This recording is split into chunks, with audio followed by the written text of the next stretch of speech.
কড়াতে তেল দিয়ে তেলটা ভালো করে গরম করে নিয়ে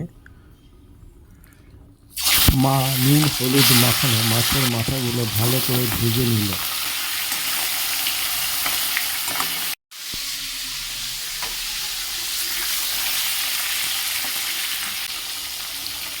তারপর সেই তেলে তেজপাতা শুকনো লঙ্কা দিয়ে পেঁয়াজ আদা রসুন লঙ্কা সব একসঙ্গে দিয়ে ভালো করে কষলো। তাতে ছিল টমেটো, কিছু পরে দিল জিরে গুঁড়ো হলুদ গুঁড়ো ধনে গুঁড়ো।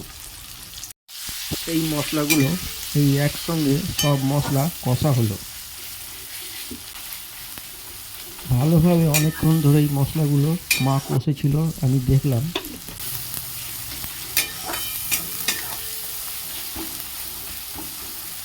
তারপর দিল শীতকালের ছোট ছোট আলু, সেগুলো মশলার সঙ্গে বেশ কিছুক্ষণ কষে নিয়ে তারপরে দিল কুচো করে কেটে রাখা বাঁধাকপিগুলো, আর দিল পরিমাণ ও স্বাদ মতো নুন। আমার মাঝে মধ্যে নুনের গণ্ডগোল হয়, কিন্তু মার হাতে কোনো দিন গণ্ডগোল হয়নি।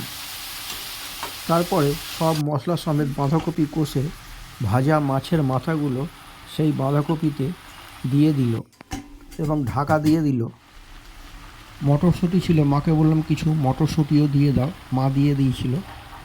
তারপর আবার কিছুক্ষণের জন্য ঢাকা দিয়ে দেওয়া হয়েছিল এবং ঢাকা খুলে তাতে কাশ্মীরি রেড চিলি ও গরম মশলার গুঁড়ো দেওয়া হলো।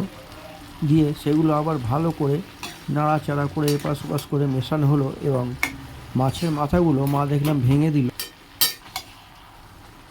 কত জল ছেড়েছিল। তারপর ঢাকা দিয়ে কিছুক্ষণ পর ঢাকা খুলে সেগুলো ভালো করে মিশিয়ে মাছের মাথাগুলো আরও ভালো করে ভেঙে তরকারিটার জল ভালো করে শুকিয়ে নাড়াচাড়া করে সেটা নামিয়ে নিল। পুরো বাঁধাকপির তরকারিটা তৈরি হয়ে গেছে। আমার তো খেতে খুব দারুণ লেগেছে, নুন ঝাল সব ঠিক ছিল। বন্ধুরা, যদি আমার এই রান্নাটা ভালো লাগে লাইক শেয়ার ও কমেন্ট করবেন। ধন্যবাদ।